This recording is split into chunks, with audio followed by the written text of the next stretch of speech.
ஹஜ்ரத் லுக்மான் அலைஹிஸ்ஸலாம் தந்தை மகனுக்கு அளித்த 10 தங்க அறிவுரைகள். இந்த சேனலை லைக் பண்ணுங்க. சப்ஸ்கிரைப் பண்ணாதவர்கள் உடனே சப்ஸ்கிரைப் பண்ணி வைத்துக் கொள்ளுங்கள். மகனே, ஒரு தந்தை தன் மகனை நேசித்து வாழ்க்கையின் வழியை காட்டி அல்லாஹ்வை அடைவதற்கான பாதையை சொல்லித்தரும் அந்த வார்த்தைகள், அவை சாதாரண அறிவுரை அல்ல. அவை குரானில் பதிவு செய்யப்பட்ட நித்திய ஞானம். ஹஜ்ரத் லுக்மான் அலைஹிஸ்ஸலாம் அவர்கள் தன் மகனுக்கு கூறிய 10 அறிவுரைகள் இன்றும் மனித வாழ்க்கைக்கு வழிகாட்டும் மொழியாக இருக்கிறது. முதலாவதாக, மகனே, அல்லாஹ்வுக்கு இணை வைக்காதே. ஷிர்க் என்பது மிகப்பெரிய அநியாயம். மனிதன் செய்த எந்த பாவமும் மன்னிக்கப்படலாம். ஆனால் அல்லாஹ்வுக்கு இணை வைப்பது மனிதனை அழிவுக்கு அழைத்துச் செல்லும். இரண்டாவதாக, உன் தாய் தந்தையருக்கு நன்றி செய். உன் தாய் உன்னை வேதனையுடன் சுமந்தாள். பலவீனத்தின் மேல் பலவீனம். உன்னை உலகிற்கு கொண்டு வந்த அந்த தாய் தந்தையருக்கு மரியாதை செய். மூன்றாவதாக, அவர்கள் உன்னை ஷிர்கிற்கு அழைத்தாலும் அதில் கீழ்ப்படியாதே. ஆனால் அதே நேரத்தில் உலகியலில் அவர்களுடன் நன்மையாக நடந்து கொள். இஸ்லாம் கட்டாயப்படுத்தவில்லை, நன்மையை கற்றுத்தருகிறது.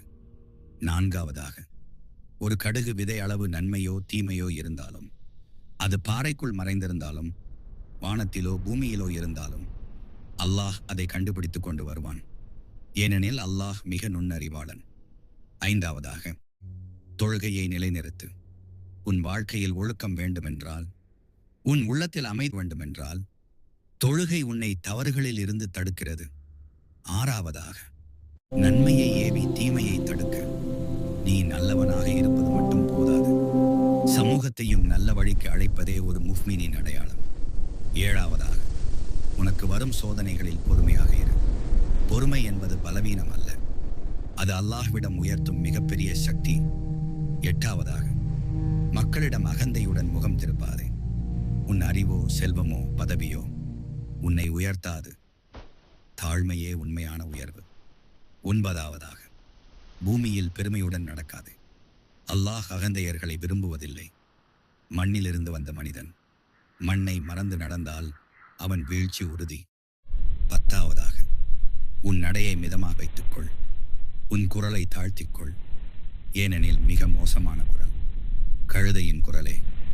மகனே, இந்த 10 அறிவுரைகள் ஒரு காலத்துக்கு அல்ல, ஒரு சமூகத்துக்கு அல்ல, முழு மனித குலத்துக்கும்.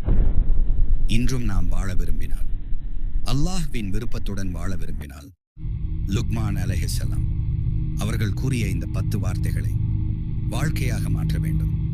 இது அறிவுரை அல்ல, இது வாழ்வின் வழிகாட்டி.